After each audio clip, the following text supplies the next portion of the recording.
محترم دوستوں، بزرگوں، نوجوان ساتھیوں اور خواتین اسلام، میری پیاری ماں اور بہنوں، آج خطبہ جمعہ کا عنوان ہے، کیا ہم نے تمہیں بیکار پیدا کیا ہے؟ میرے بھائی، میرے دوست اور خواتین اسلام،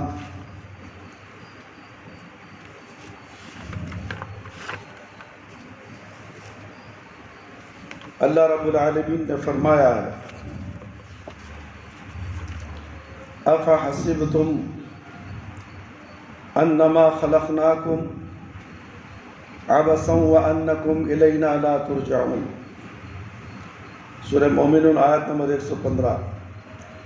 اور کیا تم یہ گمان کرتے ہو کہ ہم نے تمہیں بیکار پیدا کیا ہے اور تم ہماری طرف نہ لوٹائے جاؤ گے؟ میرے بھائی، میرے دوست، آج خطبہ جمعہ ہے، عید المومنین بھی ہے۔ اس آیت کے مطابق اللہ رب العالمین نے ہمیں پیدا کیا ہے۔ ہم سمجھتے ہیں کہ ہمیں ایسے ہی بیکار پیدا کر دیا ہے، ہم اپنی مرضی سے عبادت کریں، اپنی مرضی سے جو چاہے کریں۔ نہیں ہے میرے بھائی، میرے دوست، اللہ نے ایک مقصد کے لیے ہر انسان کو پیدا کیا ہے۔ وہ مقصد صرف اللہ کی عبادت ہے۔ دنیا کے کام و کاج دوسرا یا تیسرا نمبر ہے۔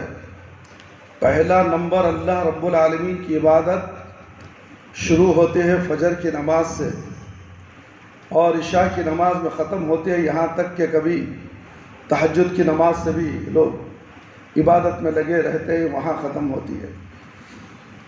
پھر فجر سے پہلے 2 رکعت اذان ہوتی ہے، اذان کے بعد 2 رکعت نفل نماز۔ ساری دنیا کی نعمت اللہ رب العالمین نے اس 2 رکعت میں رکھی ہے۔ اور پھر فرض نماز ہے، تو پھر نفل نماز میں ساری دنیا کی نعمتیں ہیں۔ میرے بھائی، میرے دوست، فرض نماز میں کیا ہے؟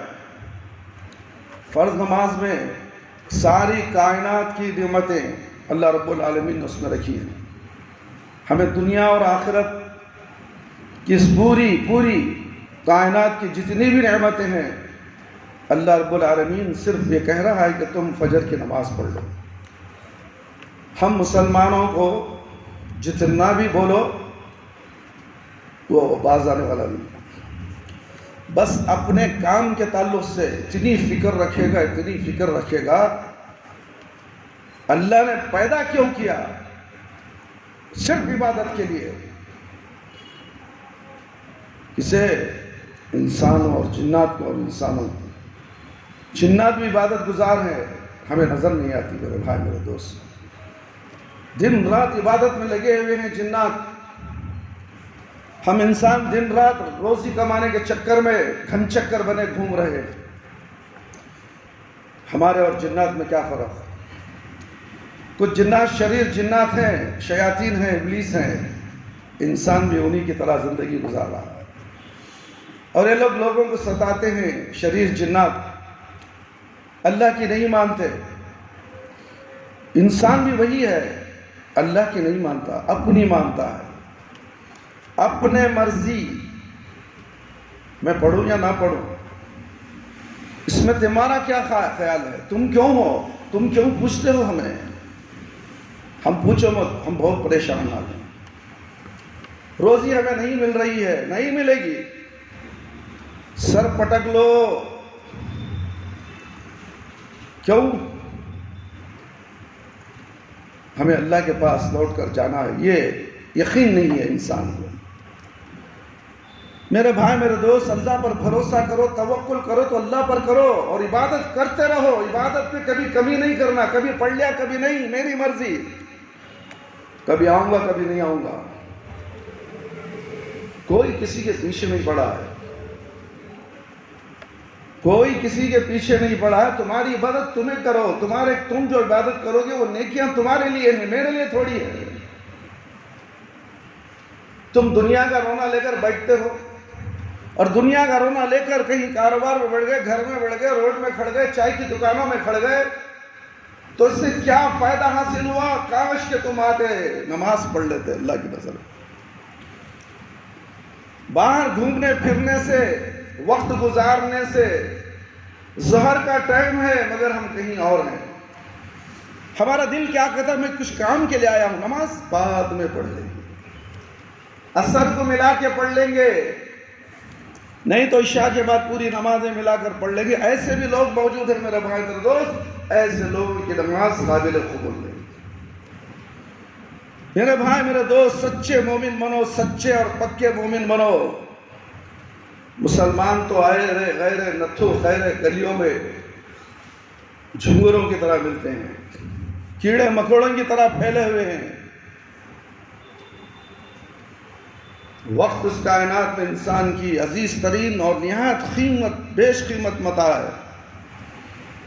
جن لوگوں نے وقت کی قدر و قیمت کا ادراک کر کے اپنی زندگی میں اس کا بہتر استعمال کیا، وہی لوگ کائنات کے سینے پر اپنا نقش چھوڑنے میں کامیاب ٹھہرے، اور ان کی شخصیات اپنے اوصاف و کمالات کی رعنائیوں کے ساتھ صفحہ دہر پر جاویداں ہو گئی۔ در حقیقت انسان اس وقت تک وقت کے درست بصرف پر اپنی توجہات کا ارتکاز نہیں کر سکتا جب تک کہ اس کے سامنے اس کی زندگی کا کوئی متعین مقصد اور نصب العین نہ ہو۔ جو انسان اپنی زندگی کو مقصدیت کے دائرے میں لے آیا ہو اور اپنے ہی اسی مقصد اور آدرش کے لیے ہی زندگی کے روز و شب بسر کرنا چاہتا ہو، تو اس کی ساری توجہ اپنے مقصد پر لگ جاتی ہے، ادھر ادھر کے لا یعنی مسائل میں الجھ کر وہ اپنا قیمتی وقت برباد نہیں کرتا۔ با مقصد زندگی گزارنے بسر کرنے والا انسان در حقیقت ایک ایسے مسافر کی مانند ہے جو اپنی حیات مستعار کا ایک ایک لمحہ اور ایک ایک سانس اپنی منزل کی جانب پیش قدمی میں لگا دیتا ہے۔ عالم آب و گل کی رنگینیاں اور اس کائنات بے کراں کی بو خلمونیا اور رہبر و منزل کو لبھانے کے لیے قدم قدم پر اس سے دامنگیر ہوتی ہے، لیکن وہ آنکھیں بن کر کے ان کے دلچسپیوں کو یکسر پس پش ڈال کر اپنی منزل کی طرف رواں دواں رہتا ہے۔ دوران سفر اس مسافر کو شجرہائے سایہ دار اور اقامت گاہیں ستانے، ٹہرانے اور آرام کرنے پر راغب کرتے ہیں، مگر وہ ان سے پہلو بچا کر ناقہ وقت پر سوار اپنے سفر کو جاری رکھتا ہے۔ شیطانی بہکاوے میں وہ ان سے پہلو بچا کر ناقہ وقت پر سوار اپنے سفر جاری رکھتا ہے۔ شیطانی بہکاوے اسے لہو لعب کی طرف راغب کرتے ہیں، مگر وہ ایک سے منہ موڑ کر آگے بڑھتا چلا جاتا ہے۔ حالات و واقعات کے اتار چڑھاؤ اور زیس و نشیب و فراز سے متعلق متصادم ہوتے ہیں، پھر اس کے ارادوں کی پختگی اور رفتار کے تسلسل میں کوئی رخنہ اندازی نہیں ہونے پاتی۔ اس دنیا میں اپنی حیات مستعار کو بامعنی اور ثمر خیز بنانے کے لیے ضروری ہے کہ انسان کے پیش نظر ایک ہدف ہو، ایسا ہدف کہ جس کی صداقت اور قطعیت پر اس کا ذہن مکمل طور پر مطمئن ہو، اس پر اس کے شعور و جدان و ضمیر کی آواز پوری طرح اس کا ساتھ دے رہے ہو۔ اس با مقصد ہدف کا شعور اور یقین انسان کی رگ رگ میں خون کی طرح سما چکا ہو۔ اسی با مقصد یا با معنی اور متعین ہدف کا وجود ہی کسی بھی انسان کو دیگر مخلوقات سے ممیز و ممتاز کرتا ہے، ورنہ انسان اور حیوان میں کوئی فرق باقی نہیں رہتا۔ اگر انسان کی زندگی میں مقصدیت آ جائے وہ لازماً ایک مثالی زندگی کا حامل بن جائے گا، کیونکہ اس طرح وہ کامل ارتکاز توجہ، یکسوئی کہ ساتھ چلتے چلتے اپنی منزل کو پا کر ہی دم لے گا۔ میرے بھائی، میرے دوست اور خواتین اسلام، یہ ساری کائنات وقت کی زنجیروں کے ساتھ بندھی ہوئی ہے۔ سورج اور چاند کا طلوع و غروب، صبح و شام کی نمود، وقت کے احساس کے مختلف عنوانات ہیں۔ جب رات کا اندھیرا چھا جاتا ہے تو یہ گویا فطرت کی جانب ہے۔ اس حقیقت کا خاموش اعلان ہوتا ہے کہ اس کی زندگی کی گردشوں سے ایک گردش کم ہو گئی۔ پس دانشمند انسان وہ ہے جو اس کے بعد آنے والی اگلی صبح کی روشنی سے فائدہ اٹھاتے ہوئے اپنے سفر کا آغاز کرے اور اپنے منزل کی جانب رواں دواں ہو جائے۔ صبح کے وقت طلوع آفتاب کا عمل ہر انسان کو وقوع کے درمیان کھڑا کر دیتا ہے۔ ایک وہ موقع ہرگز گیا جبکہ دوسرا موقع جو سامنے کھلا ہوا موجود ہے، انسان کی ہمت افزائی، ہمت آزمائی کا منظر ہے۔ وقت کے لمحات کی صورت میں میسر آنے والے مواقع کو جو شخص استعمال کر لے گا وہ یقیناً اپنے ہدف کو پار کر رہے گا۔ منزل تک رسائی اس کے لیے ناممکن نہیں ہوگی۔ اس کائنات میں جو انسان کے لیے دارالامتحان ہے، موقع صرف انہی لوگوں کے لیے ہوتے ہیں جو ان کو استعمال کر لیں، اور وہی در حقیقت کامیابی کے حقدار ہیں۔ میرے بھائی، میرے دوست، وقت در حقیقت اللہ کریم کی تخلیق ہے، بلکہ ایک ایسی تخلیق ہے جسے دیگر مادی تخلیقات سے پہلے وجود عطا کیا گیا۔ وقت تخلیقات الہی کے ساتھ انسان کے ربط و ضبط کا ذریعہ ہے۔ یہی وجہ ہے کہ قادر مطلق کی اس تخلیق پر تفکر و تدبر تقرب الہی کا سبب بن جاتا ہے۔ اللہ تعالیٰ کی ذات اقدس ہی در حقیقت معبود برحق ہے۔ اس حی القیوم ذات پر ایمان وقت کے معیار پر انسانی زندگی اور دیگر تمام مادی اشیاء کے فانی ہونے اور رب کریم کی ذاتی ازلی و ابدی ہستی کی ہے حقیقت کے ادراک سے ہو جاتا ہے۔ ایک بندہ مومن کے لیے وقت کسی نعمت کبریٰ سے کم نہیں ہے۔ ایمان انسان کا ایک ایسا وصف ہے جو گزرے ہوئے وقت کو اس کے لیے ختم یا محو نہیں ہونے دیتا، بلکہ اس کو ہمیشہ کے لیے امر بنا دیتا ہے۔ ایمان انسان کو وقت کے انتظار سے محفوظ رکھتا ہے، خود قوت عمل کے لیے محرک کام دیتا ہے۔ لمحہ بلمحہ انسان کو زندگی کے نئے باب کھولنے کا داعیہ مہیا کرتا ہے۔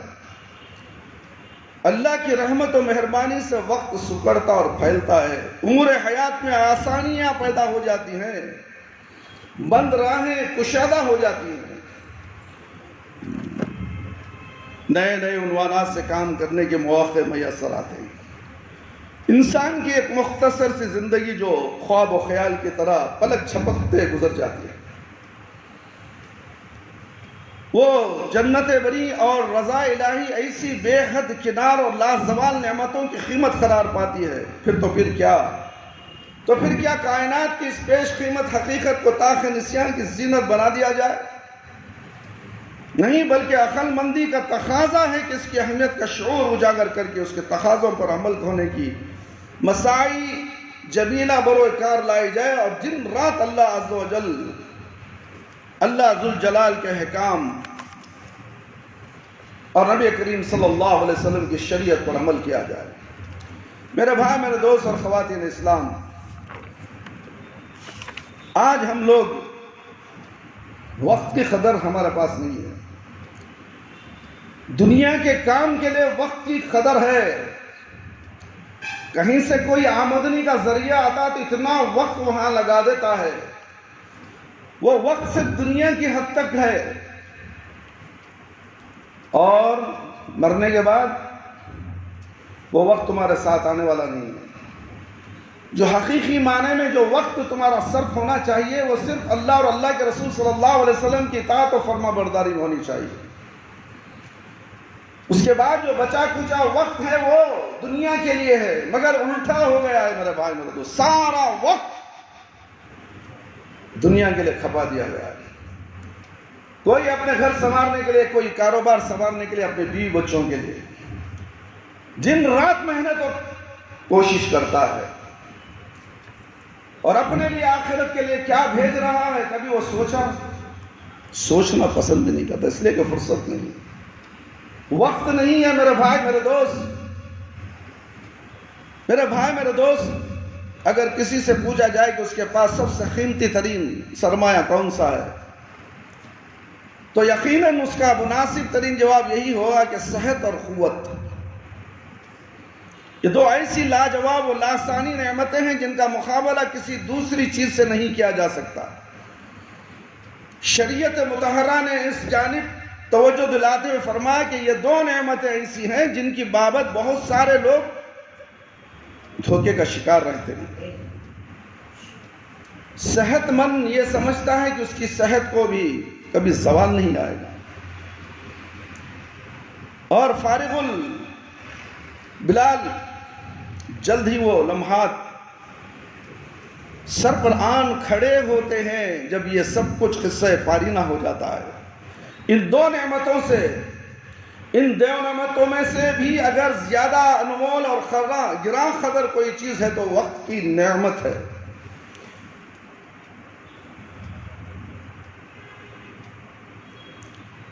وقت کی نعمت بہت بڑی اہم ہے میرے بھائی میرے دوست، ہم وقت کو معمولی سمجھ گئے۔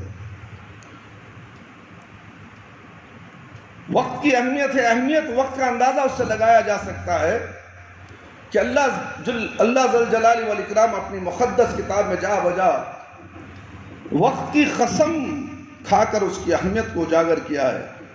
اللہ رب العالمین فرماتے ہیں وَالْعَصْرِ إِنَّ الْإِنسَانَ لَفِي خُسْرٍ إِلَّا الَّذِينَ آمَنُوا وَعَمِلُوا الصَّالِحَاتِ۔ سورۃ العصر آیت نمبر 1 2 3۔ وقت عصر کی قسم، انسان نقصان میں ہے۔ یہ کون بول رہا ہے؟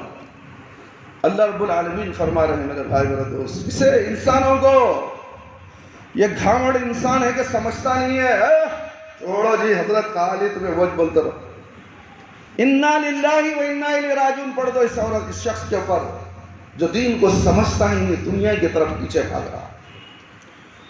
وقت عصر کی قسم، انسان نقصان میں ہے مگر وہ نہیں جو ایمان لائے، نیک عمل کرتے ہیں۔ ایمان لانے کے بعد انسان کیا کرتا ہے؟ اسے نیکیوں کی فکر رہتی ہے، نیکیوں کا حریص بن جاتا ہے۔ مجھے اس دنیا سے کچھ لینا دینا نہیں ہے، کہیں سے بھی مجھے معلوم ہو جائے کہ نیکی ملنے والی ہے، میں لپٹ لوں، اسے حاصل کر لوں، اسے ہاتھ سے جانے نہ دوں۔ یہ کام ہے مسجد کا، یہ میں ہی کروں گا، کوئی دوسرا اس میں حصہ لینے والا نہیں۔ کیوں؟ عثمان غنی رضی اللہ عنہ کا واقعہ تم نے نہیں سنا؟ کنواں خریدنے کے لیے اعلان کیا گیا، ایک مرتبہ ہوا آدھا کنواں خرید لیا، پھر اس یہودی نے آ کر کہا کہ میں اور کنویں کو حصہ بھی بیچنا چاہتا ہوں۔ اللہ کے نبی نے کہا لوگوں کو جمع کرو، حصے دار بنا لیں گے۔ تو عثمان بن عفان رضی اللہ عنہ نے کہا نہیں، اس پہ کسی کا ضرورت نہیں، میں اکیلے خریدوں گا۔ یہاں تک کہ مسجد نبوی کی جگہ بھی انہوں نے اکیلے خرید کر دی۔ اب ایک چھوٹا سا کام ہم بتاتے ہیں، اعلان بھی کرتے ہیں مسجد سے کہ مسجد کے فائدے کے لیے کام ہو رہا ہے، اس میں تھوڑا حصہ لیجئے۔ کوئی گائیں کلال حصہ لینے کے لیے تیار نہیں، ہاں مالدار ہے، دولت ہے، سب کچھ ہے، مگر دل نہیں ہے اللہ کی راہ میں خرچ کرنے والا۔ اللہ کہتا ہے کہ میں نے مال تجھے دیا ہے، میرا مال میری راہ میں خرچ کر۔ ہے کوئی خرچ کرنے والا بخیل؟ پیسے جمع کر رکھے گا، اپنے گھر کاروبار کے عیش و آرام کے لیے، اپنے بیوی بچوں کے عیش و آرام کے لیے دنیا سجائے گا، مگر یہ دنیا اسے یہی چھوڑ کر جانی پڑے گی۔ میرے بھائی میرے دوست اور خواتین اسلام، وقت کسی کا انتظار نہیں کرتا، آج اس کی تو کل اس کی باری ہے، کر لے جو کرنا ہے، آخر موت ہے۔ موت سے کس کو چھٹکارا ہے؟ کوئی نہیں بچے گا، ملا بھی نہیں بچے گا، مفتی بھی نہیں بچے گا۔ مالدار بھی نہیں بچے گا، بادشاہ ظالم ہو یا حکمران ہو، رعایا کی مدد کرنے والا ہو، ہر ایک کو مرنا۔ اللہ رب العالمین نے فرمایا وَاللَّيْلِ إِذَا يَغْشَى وَالنَّهَارِ إِذَا تَجَلَّى، رات کی قسم وہ جو چھا جائے اور دن کی قسم وہ جو روشن ہو جائے۔ دیگر بھی بہت ساری آیات میں وقت کی اہمیت کو اجاگر کیا گیا ہے تاکہ انسان اس کی ضرورت کو سمجھے، خالق اوقات کے منشا کے مطابق زندگی بسر کرے۔ اللہ نے جو تخلیق دی ہے ان اوقات کی منشا کے مطابق زندگی کو عقل مند انسان زندگی اس چیز تیز رفتاری اور یوں کٹنے سے نصیحت حاصل کر سکتا ہے۔ عمر بن خطاب رضی اللہ عنہ فرماتے ہیں اپنے نفس کا خوشحالی کے ایام میں سخت حساب والے دن سے پہلے محاسبہ کر لو، کیونکہ جس نے خوشحالی میں اپنے نفس کا محاسبہ کیا اس کا انجام رضا کا حصول و قابل رشک ہوتا ہے، اور جس کو اس کی زندگی نے غافل رکھا، خواہشات نے مصروف کر دیا، اس کا انجام ندامت اور خسارہ ہے۔ کئی لوگوں کو مسلسل فراغت وقت یعنی بیکاری کا سامنا ہے، وہ بھی اس وجہ سے مختلف قسم کی منصوبہ بندیاں تیار کرتے ہیں کہ ان کی تکمیل ممکن ہو سکے یا نہیں، تاکہ کسی نہ کسی طرح اپنے آپ کو مصروف رکھا جائے اور کوفت ذہنی پریشانی تنگی سے نجات حاصل ہو۔ مگر اس سے بڑھ کر ایک اور سوال جو اکثر لوگوں کے ذہنوں میں آتا ہے اور آنا چاہیے وہ یہ کہ ان اوقات کو کس طرح زیادہ سے زیادہ یادگار، کارآمد، خوش بختی اور سعادت کا ذریعہ بنایا جائے۔ میرے بھائی، میرے دوست، دنیا کی اس مختصر سی زندگی میں اللہ تعالیٰ نے تمام کو اس وقت معمور سے فائدہ اٹھانے میں برابر نہیں رکھا، بلکہ ان میں عزم و عمل و ہمت و ثبات کے لحاظ سے بہت بڑا فرق ہے، جس کو خود اس خالق کائنات نے بیان فرمایا۔ اللہ رب العالمین فرماتے ہیں ثم اورثنا الكتاب الذين اصطفينا من عبادنا فمنهم ظالم لنفسه ومنهم مقتصد ومنهم سابق بالخيرات بإذن الله ذلك فهو الفضل الكريم۔ سورہ فاتر آیت نمبر 30 پر 2۔ پھر ہم نے ان لوگوں کو کتاب کا وارث ٹھہرایا جن کو اپنے بندوں میں سے برگزیدہ کیا، تو کچھ ان میں سے اپنے آپ پر ظلم کرتے ہیں اور کچھ میانہ زد ہیں، اور کچھ اللہ کے حکم سے نیکیوں میں آگے نکل جانے والے ہیں۔ یہی وہ بڑا فضل ہے، جو نیکیوں میں آگے نکل جائے وہ اللہ رب العالمین کا سب سے بڑا فضل ہے۔ میرے بھائی، میرے دوست، اس آیت کریمہ میں اللہ تعالیٰ نے لوگوں کی 3 اقسام بیان کے۔ پہلی قسم ان لوگوں کی جو درمیانے درجے کے ہیں، جن کے اعمال صالحہ اور برائیاں برابر ہیں اور ان میں کوئی خاص فرق نہیں، اور دوسرے درجے کے وہ لوگ ہیں جو گناہوں میں حد سے بڑھ جاتے ہیں، اور تیسرے درجے کے وہ لوگ ہیں جو نیکیوں میں سب سے بڑے ہوئے ہیں۔ بالفاظ دیگر یہ وہ لوگ ہیں جنہیں کسی بھی چیز سے کوئی خاص دلچسپی نہیں، نیکی کے وقت نیکی کر لی اور برائی میں بھی شریک ہو گئے۔ ان کے بارے میں اللہ رب العالمین نے فرمایا وَآخَرُونَ اعْتَرَفُوا بِذُنُوبِهِمْ خَلَطُوا عَمَلًا صَالِحًا وَآخَرَ سَيِّئًا۔ سورہ توبہ آیت نمبر 1۔ اور کچھ لوگ ہیں کہ اپنے گناہوں کا اقرار کرتے ہیں، انہوں نے اچھے اور برے عملوں کو ملا جلا دیا تھا۔ دوسری قسم کے لوگ جو گناہوں میں ہی لگے ہوئے ہیں، جنہیں گناہوں سے فرصت نہیں۔ تیسری قسم کے لوگ ہیں جنہیں نیکیوں سے فرصت نہیں، جن کو بالفاظ دیگر سابقین بالخیرات یا مومنین حق کہا جا سکتا ہے، جن کی زندگی کا ہر لمحہ اللہ تعالیٰ کی اطاعت میں گزرتا ہے اور اگر ان سے کسی موقع پر کوئی غلطی یا گناہ ہو جاتا ہے تو اس پر مصر نہیں رہتے بلکہ فوراً توبہ کر لیتے۔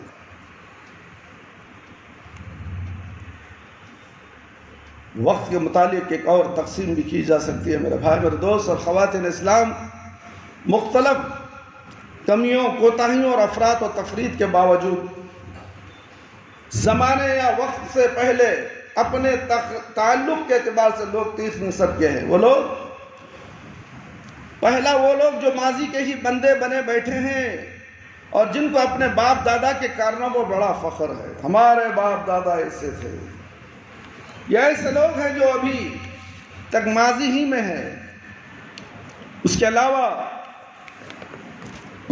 نہ کچھ خبر ہے اور نہ ان کی کوئی جد و جہد اور کوشش ہے جس کی وجہ سے ان کے روشن مستقبل کے امکانات ہیں۔ اپنے باپ دادا کے کارناموں اور یادوں کے ذکر کے ساتھ جی رہے ہیں، اس میں کوئی اپنی طرف سے اضافہ نہیں کر پاتے اور نہ آج تک کوئی نئی چیز سامنے لا سکے۔ اسی لیے علامہ اقبال رحمۃ اللہ علیہ نے کہا، جن کو آتا نہیں دنیا میں کوئی فن تم ہو، نہیں جس قوم کو پرواہ نشیمن تم ہو، بجلیاں جن میں ہو آسودہ و خرمن تم ہو، سچ بیچ کھاتے ہیں جو اسلاف کے مدفن تم ہو ان کو نام جو خبروں کی تجارت کر کے، ہو ان کو نام جو خبروں کی تجارت کر کے، کیا نہ بیچو گے جو مل جائیں گے صنم پتھر کے۔ میرے بھائی، میرے دوست، ایسے ہی لیگوں کو شاعر نے یوں مخاطب کیا، تم جس کی چاہو اولاد بن جاؤ، لیکن ادب حاصل کرو، تمہیں اس کے اچھے اوصاف نسب سے بے نیاز کر دیں گے۔ بے شک جواں مرد وہ ہے جو خود کو پیش کرے اور کہے میں یہ ہوں، جواں مرد وہ نہیں جو کہے میرے باپ دادا ایسے تھے۔ تو کیا ہے؟ تو پیش کر اپنے آپ۔ تیرے باپ دادا کر لیے، تیرے باپ دادا کیا تھے؟ تیرے باپ دادا کی قیمت اللہ رب العالمین کے پاس کیا ہے، کیا تھی، ساری دنیا جانتی ہے۔ تیرا وجود آیا ہے، اب تو بتا اپنے آپ سے کہ تو کیا ہے۔ تو اپنے آپ کو پیش کر، نہ کہ یہ کہے کہ میرے باپ دادا ایسے ہی۔ اپنی کوششوں میں، اپنے کام میں، اپنی محنت میں اپنے باپ دادا کا لیول مت لگا، اپنا لیول لگا۔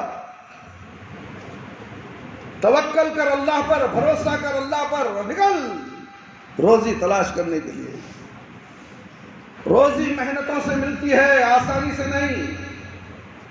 اس کے لیے عقل و شعور کی بھی ضرورت ہے۔ کوئی دنیا کی پڑھائی حاصل کر لے گا، کیا فائدہ جب کچھ فائدہ ہاتھ کو نہ آئے۔ بڑے بڑے ڈگریاں ہاتھ میں ہیں، ہوٹلوں میں چائے وغیرہ کی سپلائی کر رہے ہیں۔ جاؤ بڑے بڑے شہروں میں دیکھو، جھانک کر دیکھو، تمہیں بڑے بڑے انجینئر سائنسدان مل جائیں گے، ہوٹلوں میں کام کر رہے۔ نوکری نہیں ہے بھائی، کیونکہ ان لوگوں نے اللہ کو نہیں پہچانا، روزی رساں کا مالک اللہ کو نہیں سمجھا۔ سب کچھ اپنے باپ دادا کا ہے۔ میں نے علم حاصل کیا، یہ میں ہوں، تو یہ جہنم میں لے جانے والا۔ میں کا گھر خالی ہے میرے بھائی، میرے دوست۔ اگر تم اپنے حسب و نسب والے باپ دادا پر فخر کرتے ہو، سچ کہتے ہو، مگر انہوں نے بہت بری اولاد کو جنم دیا۔ اپنے باپ داداؤں کے نسب پر تم فخر کرتے ہو تو تم یاد رکھو کہ مگر انہوں نے تمہیں بہت بری اولاد کو جنم دیا ہے۔ تھے وہ آباد تو تمہارے ہی، مگر تم کیا ہو۔ علامہ اقبال رحمۃ اللہ علیہ نے کہا، تھے وہ آباد تو تمہارے ہی، مگر تم کیا ہو، ہاتھ پہ ہاتھ دھرے منتظر فردا ہو۔ میرے بھائی، میرے دوست اور خواتین اسلام، دوسری قسم وہ لوگ ہیں جو نہ تو ماضی پیش کر سکتے ہیں، نہ حاضر میں ان کا کوئی خاص کارنامہ یا منصوبہ بندی ہے۔ اگر کوئی عمل ہے بھی تو سوائے غلطی اور بدی کے کچھ بھی نہیں۔ جس کے اثرات کو ختم کرنے سے غافل ہیں، مگر اچھے مستقبل کے بڑی بڑی امیدیں رکھتے ہیں، جن کو پورا کرنے کے لیے عملی زندگی میں ان کا کوئی کارنامہ، کوئی جد و جہد یا کوشش نہیں، کوئی کوشش نہیں، ہاتھ دھرے دھرے بیٹھے گھر میں نوکریوں کی تلاش میں بیٹھے ہیں، کھن چکر کی طرح ہوٹلوں کے چکر، کھن چکروں کی طرح پان پراگ گٹکا پان تمباکو کا کھاتے ہوئے وقت برباد کر رہے۔ کہاں نکڑ پر ہوٹلوں پر بات دیکھو کتنے بیکار لوگ ملیں گے، صرف بیڑی اور سگریٹ ان کی زندگی ہے، کش پہ کش لگائیں گے اور دنیا کی فکر میں لگے رہیں گے، مجھے یہ کرنا ہے، مجھے وہ کرنا تھا، مجھے ایسا کرنا تھا، اور اپنے باپ داداؤں پر بھی کوسیں گے، میرا باپ نے مجھے نہیں پڑھایا، آج میں یہ در بدر کے ٹھوکریں کھا رہا ہوں۔ نہیں، اللہ نے تجھے عقل دی ہے، شعور دیا، سب کچھ دیا، تو اپنے پیروں پہ کڑھالی مار لیا ہے، نہ تجھے علم ہے نہ تجھے ہنر ہے، کس کام کا تو؟ علم رکھنے والا علم سے فائدہ اٹھائے گا، ہنر رکھنے والا ہنر سے فائدہ اٹھائے گا، اور اللہ رب العالمین کے سر پر سجود ہو کر دعا کرے گا، اے اللہ میرے علم میں اضافہ عطا فرما، میرے ہنر میں اضافہ عطا فرما، اے اللہ میرے علم میں برکت عطا فرما، نفع بخش علم مجھے دے، اس کے ذریعے سے مجھے دولت دے تاکہ میں تیری راہ میں خرچ کر سکوں۔ ایسا سوچنے والا، ایسا ماننے والا ہے کوئی مائی کا لال؟ نہیں ہے میرے بھائی، نہیں ہے۔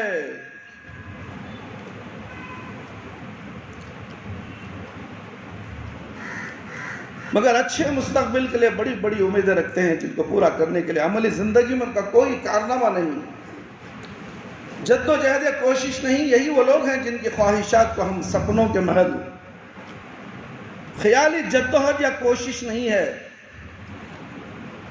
سپنوں کے محل خیالی پلاؤ یا کسی بھی دیگر متعارف لفظ سے تعبیر کیا جا سکتا ہے۔ اللہ رب العالمین نے فرمایا وَلَكِنَّكُمْ فَتَنْتُمْ أَنفُسَكُمْ وَتَرَبَّصْتُمْ وَارْتَبْتُمْ وَعَزَّتْكُمُ الْأَمَانِيُّ حَتَّى جَاءَ أَمْرُ اللَّهِ وَغَرَّكُمْ بِاللَّهِ الْغُرُورُ۔ سورہ حدید آیت نمبر 14۔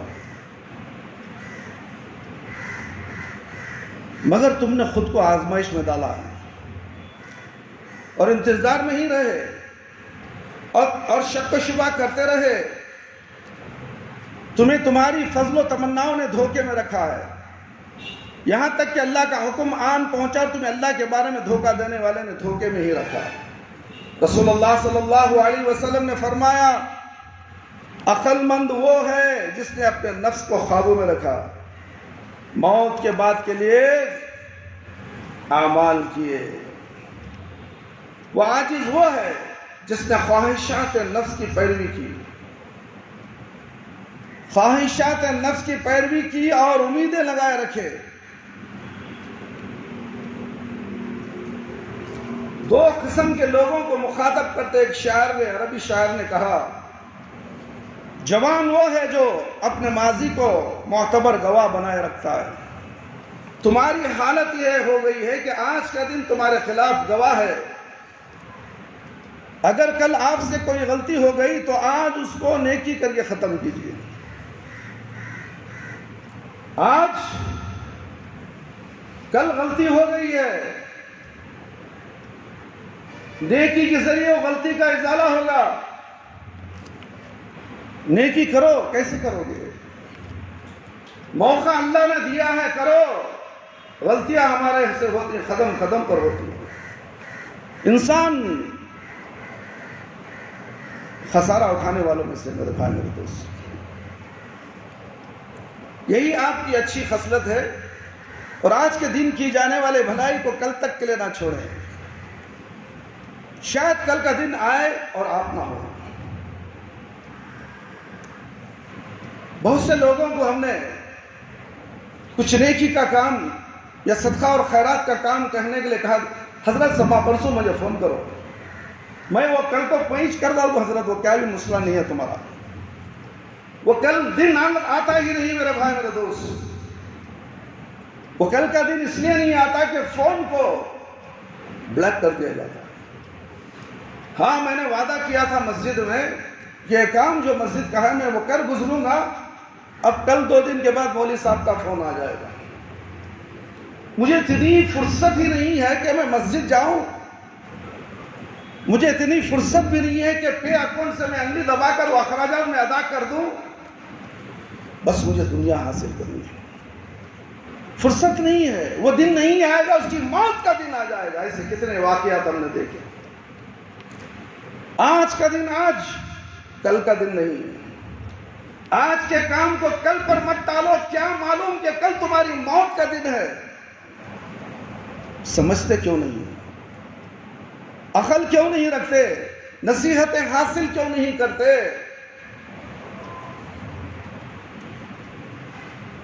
شاید کل کا دن آئے اور آپ نہ ہو. اگر آج کے دن آپ نے خود کو محنت کر کے تھکا دیا تو اس کا نفع آپ کو ملے گا. گیا ہوا کل کبھی واپس آنے والا نہیں. میرے بھائی میرے دوست اور خواتین اسلام, تیسری قسم کے لوگ وہ لوگ ہیں جو ماضی تو نہیں رکھتے اور حال میں وہ اپنے بہتر اور اچھے مستقبل کے لیے کوشش کر رہے ہیں. خواہ وہ دنیاوی لحاظ سے اچھا مستقبل تلاش کر رہے ہوں یا آخرت کے لحاظ سے ان میں سے کسی کی بھی محنت اور کوشش کو اللہ تعالیٰ کبھی ضائع نہیں کرتے. ایسے لوگوں کے متعلق اللہ رب العالمین فرماتے ہیں میرے بھائی میرے دوست, قرآن کو سنو, قرآن کو پڑھو. جو قرآن کو پڑھتا ہے, سمجھتا ہے, اس کے معنی پر غور و فکر کرتا ہے, کبھی غلطی نہیں کرتا. نیکیوں کا موقع آتا ہے تو فوراً اپنے آپ کو اس میں شامل کرتا ہے کہ یہ نیکی کا جو ٹکڑا ہے وہ میرے حصے میں آ جائے, اس میں دوسروں کا حصہ نہ ہو. یہ بہت بڑی کامیابی ہے. کیا معلوم وہ حصہ لے اور دوسرے دن موت آ جائے, رات کی آدھی رات میں موت آ جائے. میرے بھائی میرے دوست اور خواتین اسلام, اکثر موتیں رات کے 2 بجے کے بعد آتی ہے جو تہجد کا وقت شروع ہوتا ہے.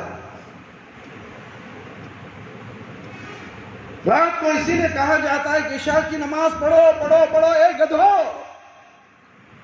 یہ مسلمان گدھے تو ہے. اللہ نے انسان کو اشرف المخلوقات بنایا. کتنے لوگ ہیں جو فجر بھی چھوڑ دیے, عشاء بھی چھوڑ دیے. کیا ان لوگوں کی موت رات کے 2 بجے 3 بجے 2:30 بجے نہیں آ سکتی؟ آ سکتی ہے.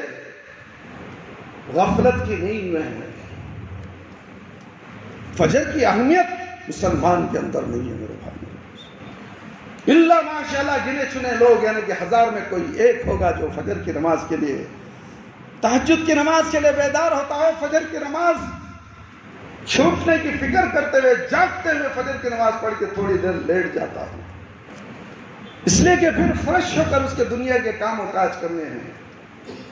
میں ایسے لوگوں کو کیا کہا جائے جو رات بھر کام کرتے ہیں برابر 4 بجے تک, اس کے بعد میٹھی نیند سو جاتے. رات بھر کس کے لیے جاگا؟ دنیا کے لیے, دنیا کے لوگوں کے لیے, اللہ کے لیے نہیں. رات کا جاگنا صرف اللہ کے لیے ہو جب جائز ہے رات کا جاگنا.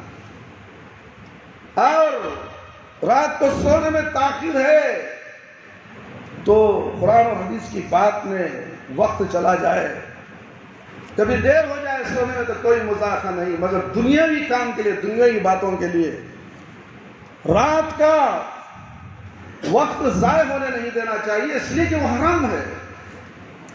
رات آرام کرنے کے لیے آئیے, دن کام کرنے کے لیے آئے. آج الٹا امریکہ والوں نے مسلمانوں کو بھی, خیر قوموں کو بھی الٹا کر دیا ہے. اور ان کا کام شروع ہوتا ہی ہے 5 بجے سے صبح کے 5 بجے تک. 12 گھنٹے کی ڈیوٹی میرے بھائی میرے دوست. چیئر میں بیٹھ کر اتنا کند ذہن ہو جاتا ہے, دوڑ دھوپ کی تمنا ہی نہیں ہوتی. مصروفیت سے دور بھاگتا ہے. پھر صبح میں اٹھے گا, فجر کی نماز چھوڑے گا, اللہ رب العالمین کی نعمتوں سے دور ہو جائے گا. پھر اس کا رونا وہی ہے کہ کاروبار میں برکت نہیں, نوکری میں برکت نہیں, آمدنی میں برکت نہیں. برکت تو فجر میں رکھی ہے. میرے بھائی میرے دوست, سمجھنے کے لیے اشارہ کافی. ہر مسلمان کو چاہیے کہ وہ فجر کی نماز عشاء کی نماز پوری پابندی کے ساتھ پڑھے. ایسا نہیں کہ کبھی ایک پڑھ دی دو پڑھ دی. فجر پڑھ لی, ظہر پڑھ لی, مغرب اور عشاء, عصر اور مغرب عشاء چھوڑ دی, رات کے 10-11 بجے گھر میں آ کے اللہ کے سامنے کھڑا رہا, قبلے کے سامنے کھڑا ہو گیا کہ میں نمازی ہوں. نہیں, تیری نماز تیرے منہ پہ پھینک دی جائے گی. سب کو دھوکہ دے سکتا ہے, اللہ کو دھوکہ نہیں دے سکتا.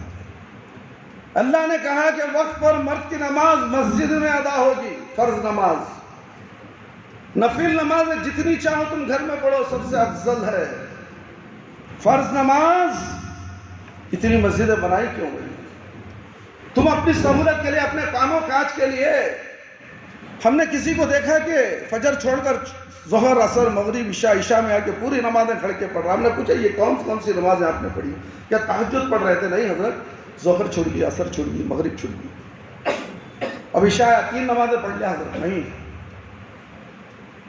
اللہ اکبر, افسوس میرے بھائی. ایجوکیٹڈ آدمی ہے, تعلیم یافتہ آدمی ہے, سب کچھ جاننے والا بھی ہے.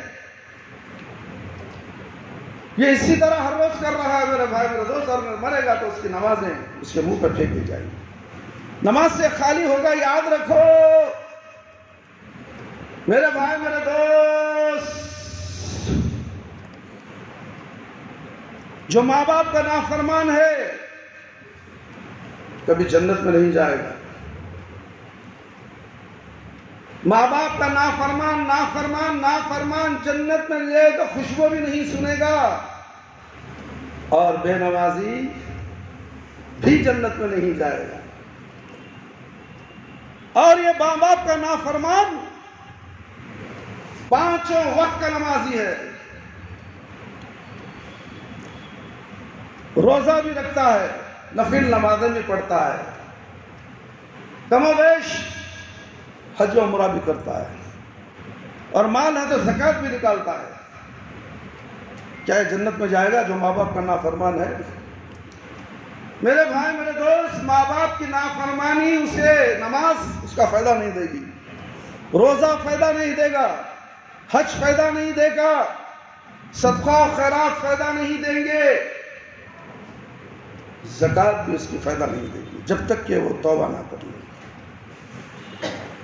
توبہ کر کے اللہ سے رجوع ہو جائے. کتنے گھر ایسے ہیں ماں باپ ترس رہے ہیں, یہ نوجوان لڑکے اور لڑکیاں ماں باپ کو پیروں کی ٹھوکر سمجھ کر لڑکا کر چلے گئی ہیں.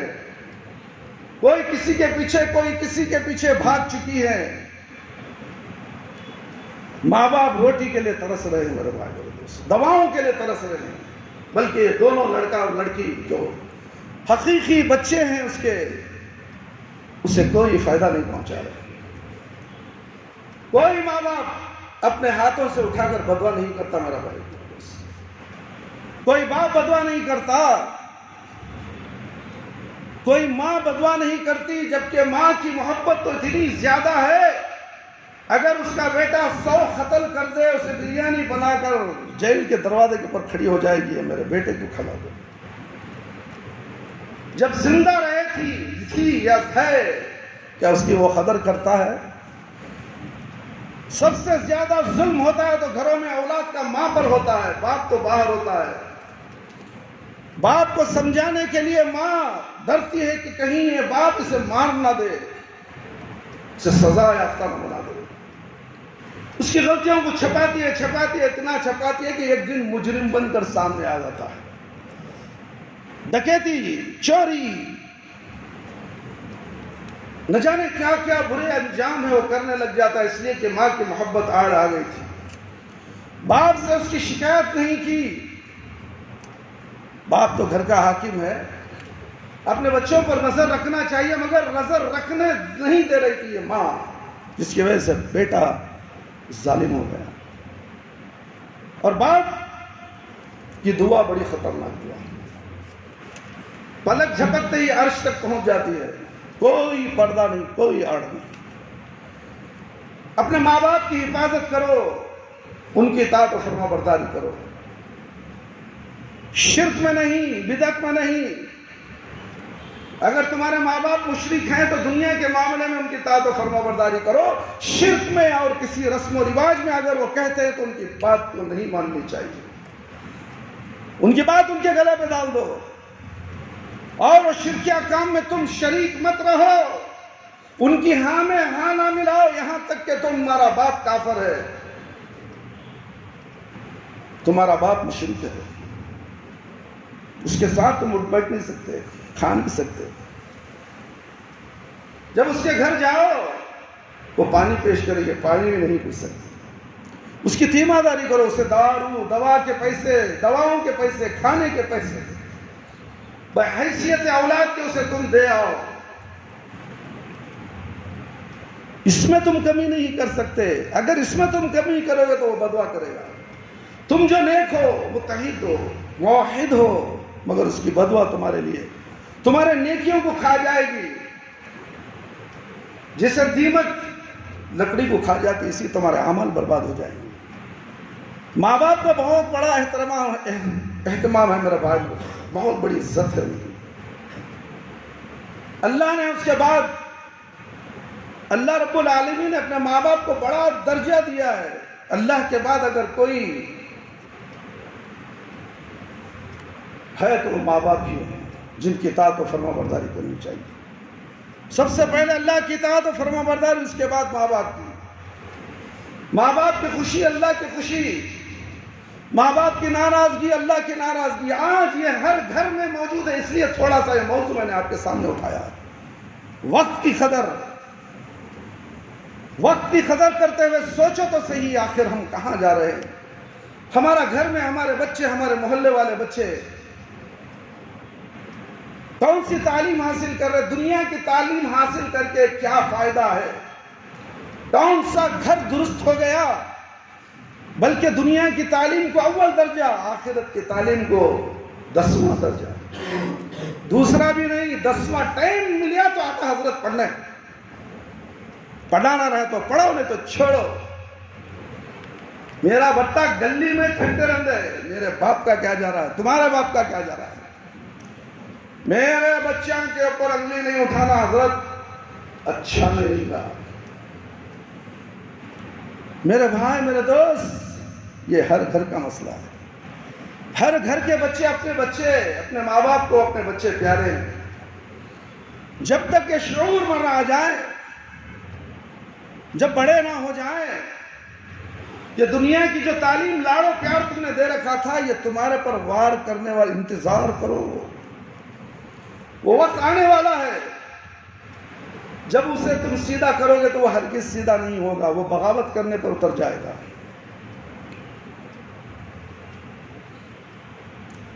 انسانوں کے نیک اعمال کو کبھی اللہ رب العالمین ضائع ہونے نہیں دیں گے۔ اللہ رب العالمین فرماتے ہیں، من كان يريد العاجلة عجلنا له فيها ما نشاء لمن نريد ثم جعلنا له جهنم يصلاها مذموما مدحورا ومن أراد الآخرة وسعى لها سعيها وهو مؤمن فأولئك كان سعيهم مشكورا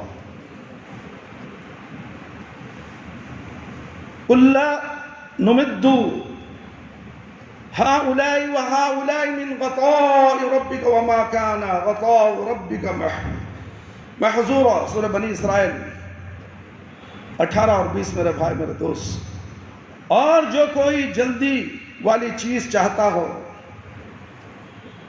ہم میں سے جس کے لیے جو چاہیں جلدی دے دیتے ہیں، اور پھر ہم اس کے لیے جہنم کا ٹھکانہ مقرر کر رہے ہیں۔ جلد بازی شیطان کا کام ہے، جلد بازی میں جو مانگتا ہے مجھے یہ مل جائے، مجھے مل جائے، جلدی مل جائے، اللہ دے دیتے ہیں۔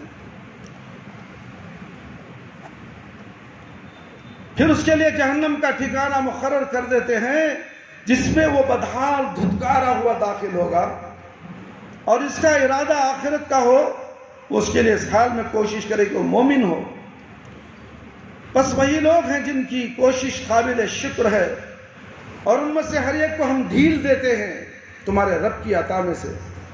اور تمہارے رب کی عطا منقطع ہونے والی نہیں۔ جب اللہ تعالیٰ نے اس کائنات کو آخرت کے لیے کھیتی قرار دیا تو کسی پر یہ جبر نہیں کیا کہ اس کھیتی میں کوئی اپنی آخرت کے لیے کیا اور کیسے بوتا ہے، بلکہ اچھے اور برے کی پہچان کرا کر ڈھیل دے دی کہ اب جو کوئی بصیرت کے ساتھ جیسا کرے گا اسے ویسا ہی بدلہ ملے گا۔ وَمَا كَانَ لِنَفْسٍ أَن تَمُوتُ إِلَّا بِإِذْنِ اللَّهِ كِتَابًا مُعَجَّلًا وَمَن يُرِدْ ثَوَابَ الدُّنْيَا نُؤْتِيهِ مِنْهَا وَمَن يُرِدْ ثَوَابَ الْآخِرَةِ نُؤْتِيهِ مِنْهَا وَسَنَجْزِي الشَّاكِرِينَ۔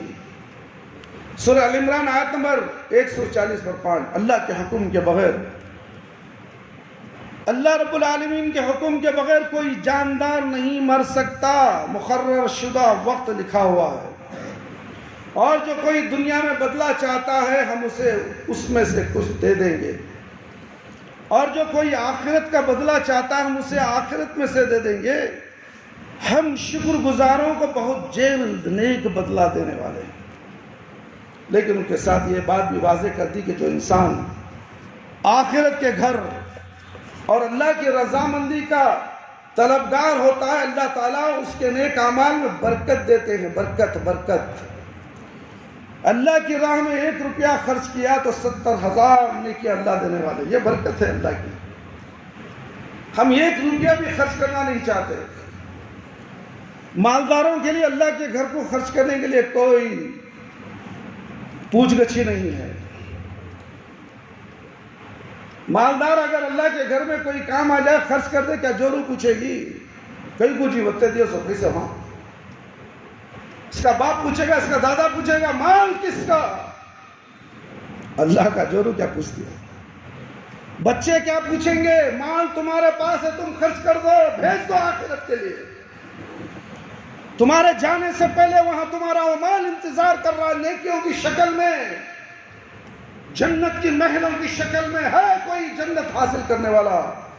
بتاؤ میرے بھائی، میرے دوست، اس مسجد میں وہاں پر وضو خانہ بنانا ہے، جو وضو خانہ چھوٹا ہے، کوئی مائی کا لال وضو خانہ بنا کے دے دے، جسے 10,000 خرچ ہو جائے یا 20,000 ہو جائے،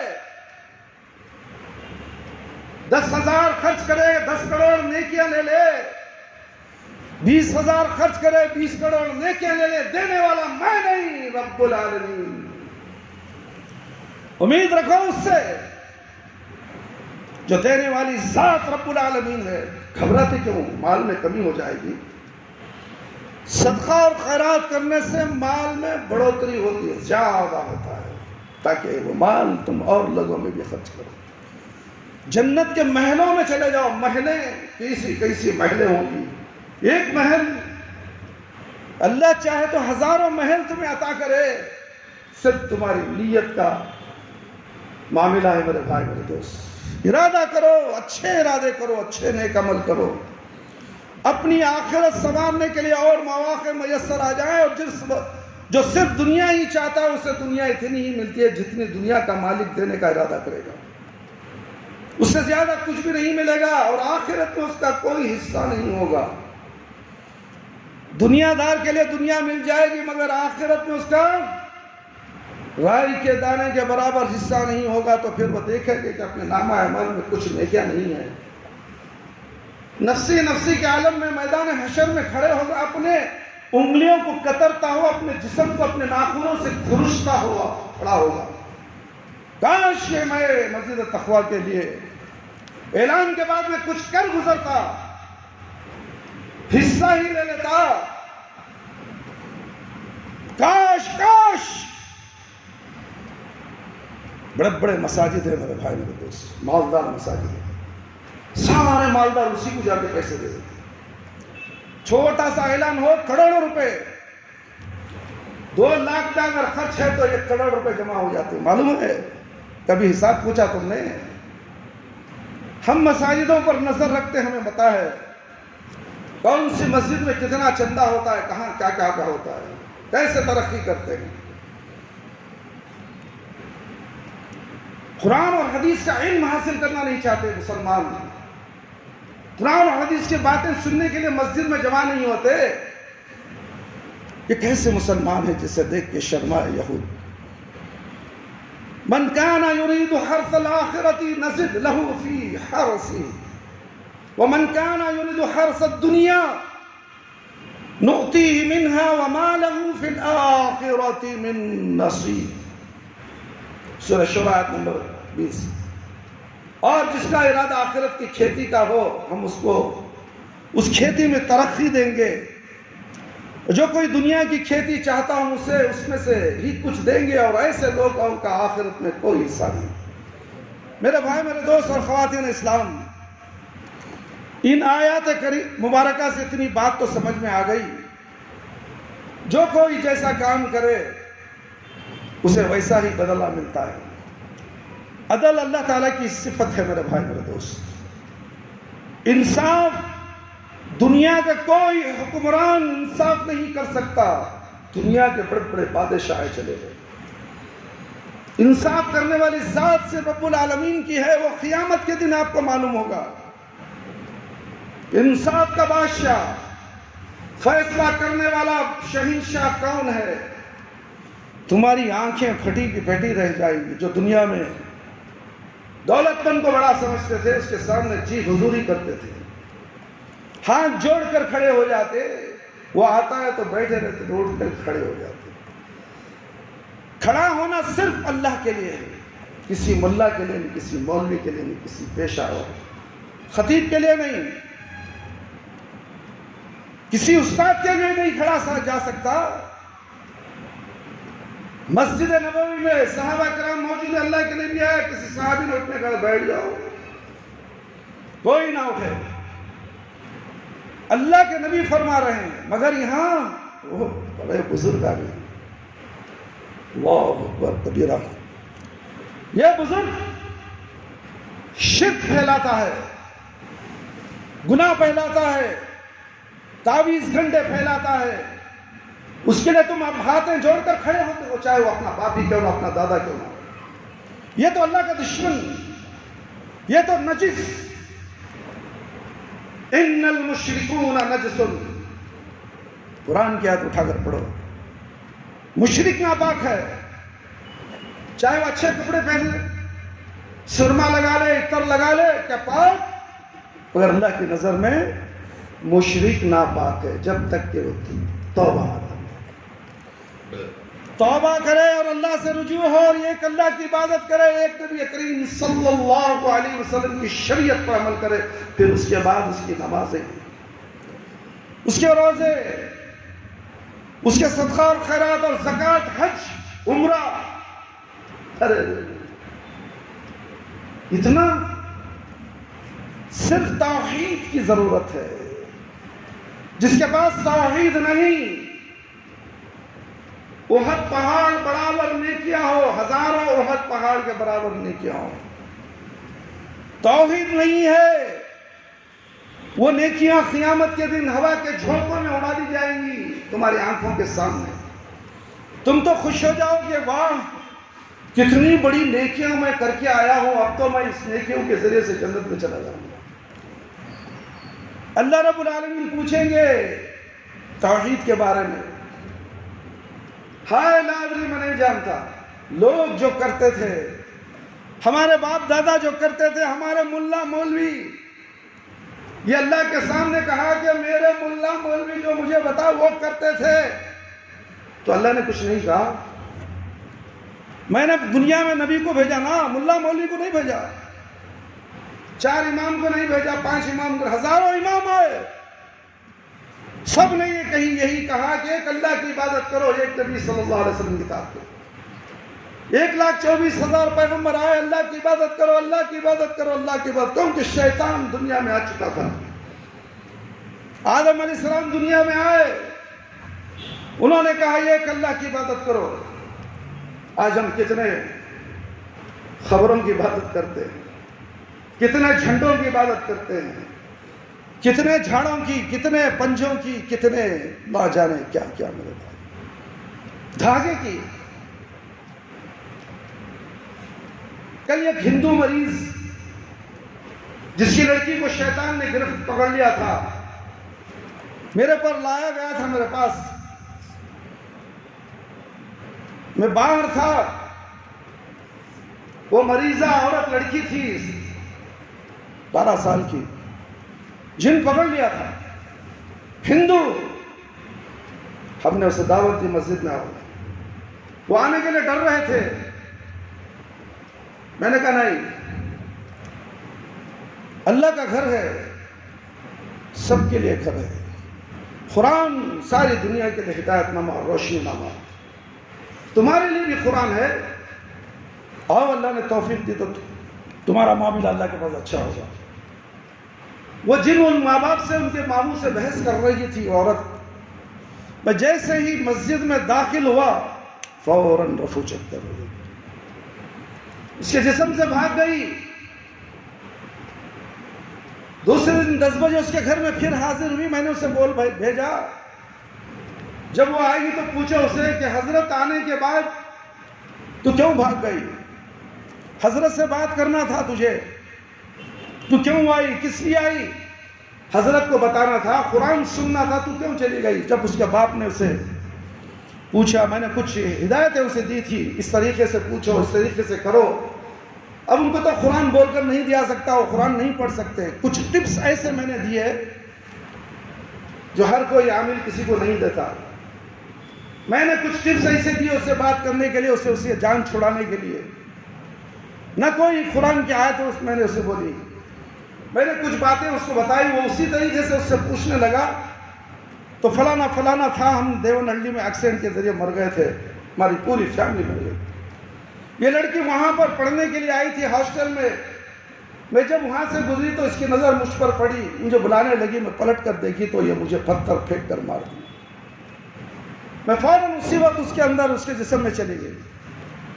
اور یہ واقعہ اس نے بنائی تو اس نے پھر کہا کہ تو حضرت کے سامنے، مولوی صاحب کے سامنے کیوں نہیں آ رہی؟ چیخیں مارنے لگی، چلانے لگی، وہ حضرت کے سامنے مجھے مت لے جاؤ، میں چلے جاتی ہوں یہیں سے. میں نے اس سے کہا تھا یہ کہو کہ مولوی صاحب کے پاس جانا ہے، مسجد تقویٰ جانا ہے. تو اس نے یہی کہا کہ مسجد تقویٰ جانا ہے، مولوی صاحب کے پاس جانا ہے، یا تو اس کی جان چھوڑ دے. وہ تو جان کے لالے اس کا خون پوچھ رہی تھی، اس لڑکی کی، اس کا خون تیرے بیٹے کا دے دے یا تو بیٹی کا دے دے. میں اسے نہیں چھوڑوں گی، اس نے مجھے پتھر سے مارا ہے. میں نے بچی کو پوچھا کہ تو نے پتھر سے مارا؟ ہاں حضرت میں نے مار دیا. اللہ اکبر. دیکھیں حادثہ کیسے پیش آتے ہیں. پھر وہ جن یا کاٹرنی تھی یا شیطان تھی، جو اس کی روح تھی، بد روح تھی، وہ اللہ کے حکم سے میں نے جو بتائی تھی، میں نے انشاءاللہ بول کر اس کو یہ تمام نصیحتیں کی. شفا دینے والی ذات اللہ کی، تو جا یہ باتیں کہے، وہ میرے آنے سے پہلے وہیں سے بھاگ جائے گی. اسی طرح اس نے وہیں سے بھاگ دی. میرے بھائی، بولنے کا مقصد کیا ہے؟ قرآن. ہم نے قرآن کو بھلا دیا. قرآن کی آیتیں ہمیں سمجھ میں نہیں آتی، دین ہمیں سمجھ میں نہیں آتا. قرآن تو بس پڑھ لیا، بس پڑھ لیا. کیا پڑھا قرآن؟ کیا سمجھا قرآن؟ دین سمجھ میں نہیں آتا. کوئی کسی کو دین کی باتیں نصیحت کرنا نہیں جانتا، اور چند گھنٹے مسجد میں بیٹھنا پسند نہیں کرتا. مسجد میں آ گیا، سلام پھیرے، پہلے چپلوں کی طرف جاتا ہے. پھر یہاں سے جانے کے بعد گھر میں گپے مارتے ہوئے بیٹھے گا. مسجد میں بیٹھ کر کچھ چیزیں یاد کر کے جائیں گے. حضرت بیٹھے ہیں، ہمارے لیے وقت نکالنا چاہتے ہیں. کوئی ہے مائیکل اللہ آئے ہم سے پوچھے. قرآن پڑھنا چاہتا ہے، دینی تعلیم حاصل کرنا چاہتا ہے، اردو پڑھنا چاہتا ہے. ہر چیز ہم سکھانے کے لیے تیار ہے. مگر کوئی مسلمان کو میں نے ایسا نہیں دیکھا حضرت مجھے قرآن و حدیث کا علم بتاؤ، میں روز آدھا گھنٹہ آپ کے پاس آؤں گا. کون سا وقت آؤں؟ کبھی کوئی پوچھنے کے لیے مائیکل اللہ آیا ہی نہیں. جو آئے تھے وہ بھی مسجد سے دور ہو گئے، جو آتے تھے وہ بھی مسجد سے دور ہو گئے. کون دور کرا ان کو؟ میں نہیں، اللہ نے دور کر دیا، کیونکہ ان کے دل میں اللہ کا ڈر نہیں تھا. جس کے دل میں اللہ کا ڈر نہیں، وہ مسجدوں سے دور ہو جاتے ہیں. کبھی نصیب ہی نہیں ہوتی کہ مسجد میں جا کر 2 رکعت نماز پڑھے. میرے بھائی، میرے دوست اور خواتین اسلام، بہت سی ہیں جو وقت کو غنیمت جانتا ہے، اللہ اور اللہ کے رسول صلی اللہ علیہ وسلم کی باتوں پر عمل کرتا ہے. دنیا میں بھی وہ کامیاب ہوتا ہے، مرنے کے بعد بھی وہ کامیاب ہوتا ہے. اس لیے میرے بھائی، میرے دوست، خوش قسمت ہے وہ انسان جس کے لیے اللہ تعالیٰ ساری بھلائیاں جمع کر دے اور دنیا آخرت میں سے کامیاب کر دے. یہ دنیا میں بھی کامیاب ہو, مرنے کے بعد خبر میں بھی کامیاب ہو, پل صراط میں بھی کامیاب ہو, میدان حشر میں بھی کامیاب ہو. میرے بھائی, میرے دوست, آپ ہر مسلک سے جڑے ہوئے, ہر مسلک سے الگ الگ مسلک کون بنایا میرے بھائی؟ اللہ نے بنایا. آج ہم ٹکڑے ٹکڑے ہو کر ایک دوسرے کے دشمن بن کر ہم نماز میں مل کر کھڑے ہوتے ہیں. کیا ہمارے دل ملتے ہیں؟ تو پھر ہمیں پریشانیاں باہر غیر قوموں سے کیوں آ رہی؟ جا بجا دشمن ہمارے پر وار کرتے چلا جا رہا ہے. خوف و ہراس کی زندگی ہم گزار رہے ہیں. ہر کوئی یہی کہتا ہے کہ وَاعْتَصِمُوا بِحَبْلِ اللَّهِ جَمِيعًا وَلَا تَفَرَّقُوا. اللہ رب العالمین نے یہی کہا کہ تمام جماعتیں مل کر ایک ہو جاؤ, اللہ کی رسی کو مضبوط تھام لو, ٹکڑے ٹکڑے مت ہو جاؤ, فرقوں میں مت بنو. جب ایک اللہ کی عبادت کرے گا, ایک نبی کی اطاعت کرے گا, وہ فرقہ بندی میں کبھی نہیں جائے گا. فرقہ بندی بنتی کب ہے؟ ذرا غور سے سن لو. جاتے جاتے اصل دین سے جو ہٹتا ہے, پیر و مرشد, ملا, مولوی, مفتی, حضرت جی, اللہ کی بات چھوڑ کر, نبی کی بات چھوڑ کر کسی ملا, مولوی, مفتی, حضرت جی, پیر جی, مرشد جی, نہ جانے کتنے جی ہی لگا لو دنیا بھر کے, ان کی طرف مڑتا ہے تو دین سے ہٹ کر فرقے میں چلا جاتا ہے. یہی فرقہ بندی ہے. ایک فرقہ دوسرے فرقے کا دشمن. یہی دشمنی کو مٹانے کے لیے اللہ رب العالمین نے کہا اللہ کی رسی کو مضبوط تھام لو, فرقوں میں مت بٹو, ورنہ تمہاری ہوا اکھڑ جائے گی. آج ہوا اکھڑ گئی ہے. آج کوئی کسی حکمران کے سامنے کھڑ کر بات نہیں کر سکتا. ٹی وی اینکر کے سامنے کوئی سوال کرتا تو جواب نہیں دیتا, منہ چھپا کے بھاگتا ہے. ڈرپوک مسلمان. کیوں؟ ہمیں اللہ پر بھروسہ نہیں, پیارے نبی محمد صلی اللہ علیہ وسلم کی شریعت پر بھروسہ نہیں. بھروسہ ہے تو ان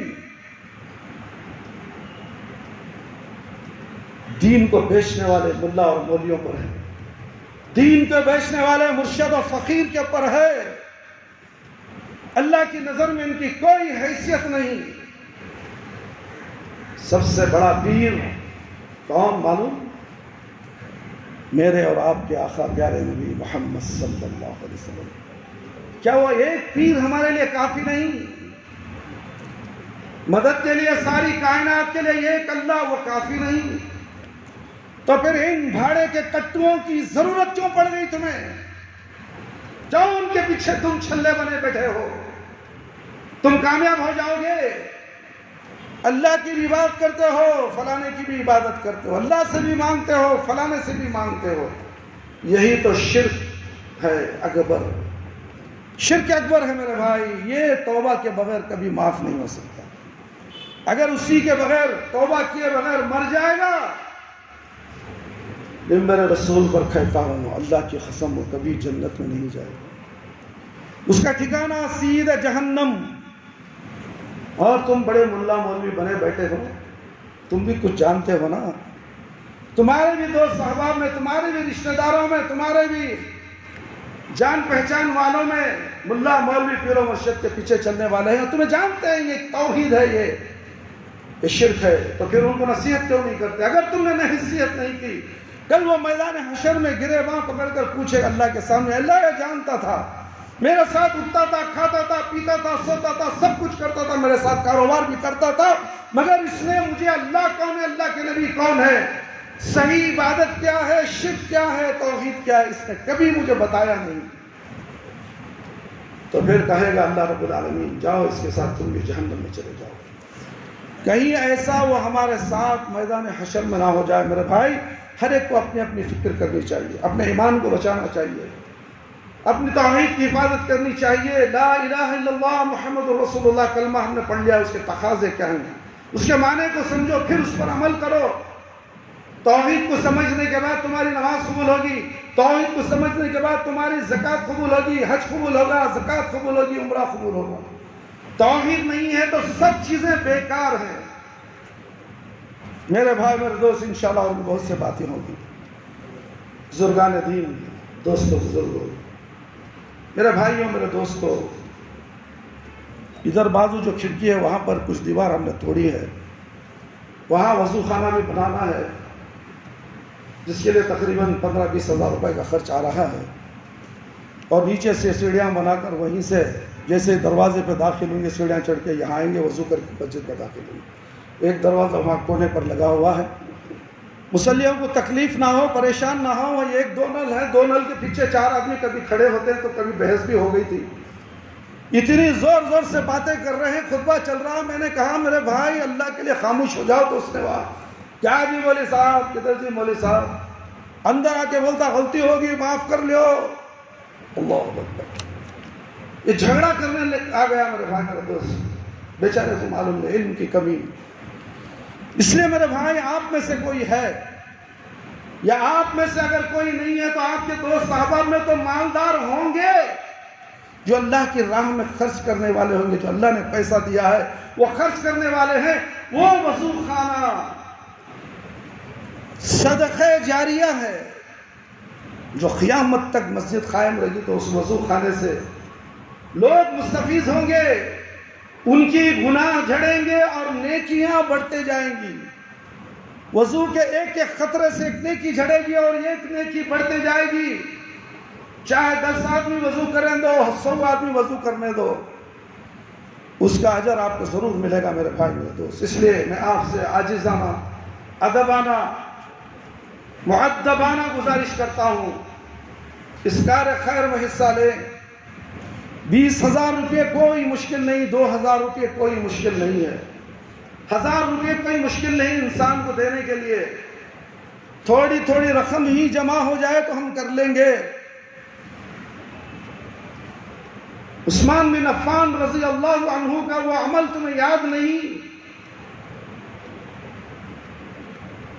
جنہوں نے 1 اونٹ کے بجائے 700 اونٹ خرید کر دیے اللہ کے نبی صلی اللہ علیہ وسلم کو جنگ میں جانے۔ آدھا کنواں خریدا، پھر اعلان ہوا، پھر آدھا کنواں خرید کر اللہ کے نبی کے سامنے پیش کر دیا۔ قیمتی کنواں یہودی سے خرید کر دیا۔ مسجد کے لیے جگہ کی تنگی تھی تو پھر اعلان ہوا کہ سب صحابہ کو جمایا گیا مسجد کے اندر، تم سب مل کر تھوڑا تھوڑا جمع کرو، چندہ کریں گے، چلو۔ آج میں چندہ کرتے تو جو بھکاری بولتے ہو بولو، اللہ کے نبی صلی اللہ علیہ وسلم کو کیا بولو گے تم؟ دنیا حقیر نگاہ سے دیکھتے ہو، دیکھو اللہ کے نبی کو کس حقیر سے نگاہ سے دیکھو گے؟ میں تو اللہ کا بھکاری ہوں، میں اللہ کے لیے مانگتا ہوں، میرے گھر کے لیے نہیں مانگا میں کبھی بھی، میری بیماری کے لیے نہیں مانگا۔ میں بھی کرونا میں بیمار تھا، 5% زندہ تھا، مدد کرنے والوں نے مدد کی، غیب سے مدد کی۔ میں کسی کے سامنے واٹس ایپ کے ذریعے دہار نہیں بھیجا کہ میری مدد کے لیے آ جاؤ۔ لوگوں نے جو میرے بیانات سنتے ہیں، میرے پیشنٹ ہیں، انہوں نے کہا اللہ آپ کو ضائع نہیں کرے گا، آپ کی ضرورت ہے حضرت، آپ کو اللہ طاقت دے، صحت دے، آپ کی زبان میں طاقت گویائی عطا فرمائے، تاثیر عطا فرمائے۔ سب نے دعا کی، اللہ نے سب کی دعا قبول کی، میں صحت یاب ہو کر گھر واپس آیا۔ بولنے کا مقصد کیا ہے میرے بھائی؟ اللہ کی راہ میں خرچ کرو، مال اللہ نے تمہیں دیا ہے، وہی مال اللہ پکار پکار کر کہتا ہے کہ ہے کوئی میرے لیے خرچ کرنے والا، میں اس کے لیے جنت دوں۔ ایک ایسا نفسی نفسی کا عالم ہے جو قیامت کے دن ہوگا، اس دن عرش کے سائے کے نیچے تمہیں جگہ دوں۔ عرش کے نیچے جگہ حاصل کرنے والوں کر لو، موقع آج میں آیا ہے۔ انشاءاللہ جب تک مسجد ہے ایسے موقع تھوڑے بہت آتے رہیں گے آپ کے سامنے، یہ موقع بار بار نہیں آتے۔ وقت کی قدر کرنے والے کے لیے موقع ملا ہے، جو وقت کی قدر کرتا، اللہ نے کہا کہ میں نے تمہیں ایسے ہی بیکار پیدا نہیں کیا ہے، تمہیں ذمہ داریاں بھی دے رہا ہوں، تم نے پیدا کیا بیکار نہیں، اور سوال کروں گا قیامت کے دن، تم جواب نہیں دے سکے گے تو چلے جاؤ گے جہنم میں۔ میری مسجد اللہ کی مسجد، یہ اللہ کہے گا میری مسجد میں اعلان ہوا تھا، تم منہ چھپا کر چلے گئے، وعدہ کرتے ہو مسجد کے اندر کھڑ کر ہم کر دیں گے، 2 مہینے 3 مہینے منہ دکھاتا نہیں مسجد کو۔ ایسے بھی مسلمان ہمارے آنکھوں کے سامنے، اللہ ان کو نیک توفیق دے، اللہ ان کو مال و مال سے نوازے، نیک توفیق دے۔ مال جمع کر رکھنے والوں، تجوریاں بھر کر رکھنے والوں، بینک بیلنس دیکھنے والوں، سام بن کر تمہارے خبر میں بیٹھ جائیں گے، سام بن کر تمہارے پیٹوں میں گھس جائیں گے۔ قیامت کے دن تمہیں پچھتانا پڑے گا، اللہ کے گھر کو جو دینے کا وعدہ کرتے تو دے دو، کر دو، ختم ہوگی بات۔ تم نے ارادہ کر لیا، عمل شروع، نیکی کے دروازے کھل گئے، جنت کے دروازے کھل گئے، میدان حشر میں تمہیں جگہ مل گئی۔ ارادہ، نیت، کسی نے یہ کام کو قبول کر لیا، اگر کوئی کام ہو تو بولو حضرت میری نیت تھی، انشاءاللہ نیت کے حساب سے تمہیں بھی بدلہ ملے گا اگر تم نے پیسہ نہ دیا ہو تو بھی۔ کسی نے اس کام کو قبول کر لیا ہے، مگر تم بعد آئے، ہم کہیں کہ فلانے صاحب نے کام کر دیا ہے اور آپ اگلے کام کا انتظار کریں، انشاءاللہ آپ کو اطلاع دی جائے گی۔ یہ ہوتا ہے اللہ کی راہ میں خرچ کرنے کا، منہ چھپا کے بھاگنے کا نہیں۔ کہاں بھاگو گے؟ انا للہ و انا الیہ راجعون، اے اللہ ہم تیرے ہیں، تیرے ہی طرف لوٹ کر آنے والے ہیں، پھر سوال ہوگا جواب کیسے دو گے؟ اللہ رب العالمین سے دعا ہے اس کار خیر میں جو بھی حصہ لے گا اللہ رب العالمین اس کے لیے دنیا اور آخرت کی بھلائی عطا فرمائے، اور اللہ کا غضب اس کے لیے ٹھنڈا ہو جائے، آنے والی ہر پریشانی، ہر درد، جو نقصانات اسے کاروبار میں ہوتے اللہ تعالیٰ اس کا ڈبل عطا فرمائے، آمین یا رب العالمین۔ دنیا کی ہر مصیبت سے بچائے، اپنے بیوی بچوں پر آنے والی ہر مصیبت سے اللہ رحم فرمائے، بچائے، دنیا کی پریشانیوں سے بچائے، دنیا کی آفتوں سے بچائے، دنیا کی بلاؤں سے بچائے، نیک اعمال کرنے کی اللہ تعالیٰ بیوی بچوں کو اور اس کو بھی توفیق دے جو اللہ کے راہ میں خرچ کرتا ہے۔ اپنے گھر کو جنت بناؤ، جہنم کیوں بناتے ہو؟ اپنے بچوں کو مسجد کو بھیجو،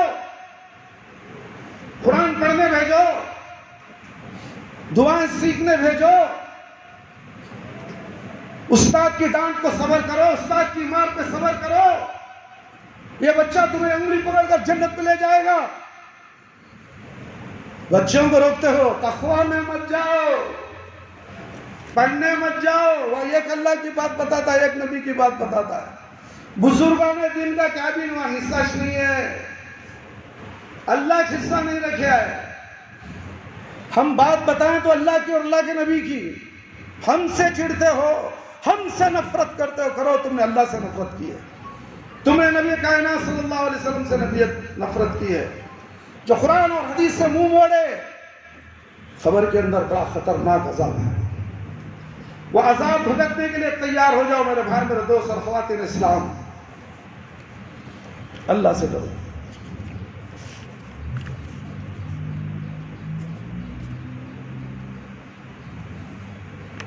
الذین ضل سعیہم فی الحیاۃ الدنیا، یہ آیت بول کر بات ختم کر رہا ہوں، وہم یحسبون انہم یحسنون صنعا، سورہ کہف آیت نمبر 10۔ وہ لوگ جن کی کوششیں دنیا کی زندگی میں ہی ضائع ہو گئی، جن کی کوششیں دنیا کی زندگی میں ہی ضائع ہو گئی، وہ سمجھتے ہیں کہ بے شک وہ بہت اچھا کام کر رہے ہیں۔ جو بھی اچھا کام کرنا ہے قرآن اور حدیث کو سامنے رکھتے ہوئے کرو، اللہ سے ڈرتے ہوئے کرو، کہیں اللہ یہ کام سے ناراض نہ ہو جائے، یہ کام سے اللہ خوش ہو جائے، کر گزر جاؤ۔ تحقیق پہلے پھر عمل، بغیر اندھے بہرے بن کر مت کودو، تحقیق کر لو میرے بھائی میرے دوست۔ اللہ تعالیٰ سے دعا ہے کہ اللہ تعالیٰ مجھے اور آپ تمام ان تمام قرآن اور حدیث کی باتیں جو ہم نے آپ کے سامنے مختصر سی بتائی ہیں، بولنے کا مقصد کیا ہے میرے بھائی میرے دوست، جتنی باتیں کہوں اتنا کم ہے، لوگ سمجھ جائیں، اپنے آپ کو جہنم سے بچا لیں، اپنے بیوی بچوں کو جہنم سے بچا لیں، بہت بڑی کامیابی ہے۔ لوگوں کو سمجھانا تو بہت دور ہے، اگر وقت رہا تو لوگوں کو سمجھاؤ، دوست کو سمجھاؤ، رشتہ داروں کو سمجھاؤ، بھائی بہنوں کو سمجھاؤ، بازو پڑوس والوں کو سمجھاؤ، مگر سب سے پہلا کام اپنے گھر سے شروع کرو۔ ہر نیکی اپنے گھر سے، سب سے پہلے گھر کے حاکم کو اپنے آپ کو سدھارنا ہے، اپنے آپ کو قرآن و حدیث کے حوالے کرنا ہے، پھر اپنے بیوی کو، اپنے بچوں کو۔ اگر اسی درمیان موت آ جائے تو انشاءاللہ وہ ضرور جنت میں جائے گا۔ اس کی پہلی منزل خبر ہوگی، وہ خبر میں وہ دیکھ لے گا کہ کیا انجام ہے اس کے ساتھ۔ اور جب فرشتے آئیں گے اس کی روح نکالنے کے لیے، وہ دیکھ لے گا یہ کون آ گیا ہے مجھے روح نکالنے کے لیے، اتنا بھیانک فرشتہ۔ جو نیک نہیں ہوگا یہی سوچے گا، گھبرا جائے گا، اور نیک ہوگا خوش ہو جائے گا، اہلاً و سہلاً، مرحبا، میرے لیے جلدی کرو، مجھے لے کے چلو یہاں سے، بس۔ ایسی کیفیت والا انسان بن جائے تو بہت بڑی بات ہے میرے بھائی میرے دوست۔ اللہ تعالی ہم تمام کو نیکی حاصل کرنے کی توفیق عطا فرمائے، نیک بننے کی توفیق عطا فرمائے، قرآن و سنت پر عمل کرنے کی توفیق عطا فرمائے، شرک و بدعت سے بچنے کی توفیق عطا فرمائے۔ اے اللہ ہم سب کو صراط مستقیم پر چلا دے۔ اے اللہ ہم میں سے جو لوگ پریشان حال ان کی پریشانیوں کو دور فرما دے۔ ہم میں سے جو لوگ بے روزگار ہیں اللہ ان تمام کو تیرے خزانے سے حلال روزیاں عطا فرما۔ اے اللہ ہمارے والدین، ہمارے رشتہ دار جو اس دنیا سے چلے گئے، اگر وہ قابل رحم، قابل مغفرت ہیں تو اللہ ان کی مغفرت فرما دے، ان کی قبر کو نور سے بھر دے، ان کے نیک اعمال میں بڑھوتری عطا فرما، اور نیک اعمال کو اعلیٰ علیین تک پہنچا دے میرے پروردگار۔ اے اللہ قبر کے عذاب سے بچا لے، جہنم کی آگ سے بچا لے، قبر کے سوالات بالکل آسان فرما دے، قبر کی تاریکی کو روشنی میں بدل دے، میدان حشر میں رسوائی سے بچا لے۔ اے اللہ ہمیں موت دے تو ایمان کی حالت میں موت دے، جب ہماری روح ہمارے جسم سے نکلے تو اللہ ہماری زبان پر کلمہ لا الہ الا اللہ محمد الرسول اللہ جاری رہے۔